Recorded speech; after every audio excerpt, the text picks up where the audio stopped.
Au perivolea, palea, cârtuși din turcii, era 7-8 hori hoara.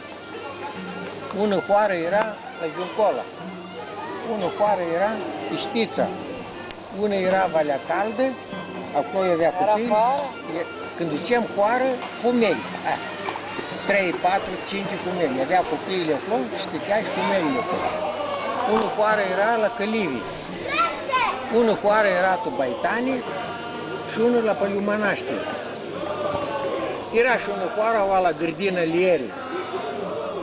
Era prutuși ghină turcuri, pe care viniră turcii, din noi când ne lupășim la turcii, le era frică și stac și singuri. Și adună hoara plută și o drară, aua iaște.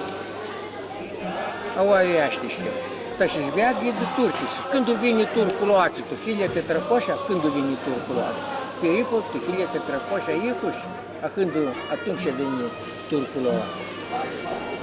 Și numai perivolii, ulo, cum îl zic papănii, că aveam mulți furioase. Când duceam furioase, că ce cu clefteni, de cei ce ieșiră furi prigeană, dar și adună parat, furi ce mutrea crape, îi puștiricea patriera și agudea pe turcii.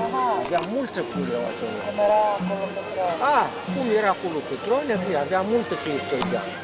Și pe și noi aveam furi, aveam organul și sănătoasă, agudea pe turcii, perivoliotes, perivoli, perivolut. Treceau numai perivoli. Eu știu că în oară era banul Stilava. Prevale, înaltă. Prevale. De Prevale să drept perivoli. Tine orze și apșiții. Eu nu era prevale perivole, uriște nu e prevale perivole, eu și ce știu. Că o luăm numai perivole, că făcea pir pre turcii. Perivoliotes. Varză în pir.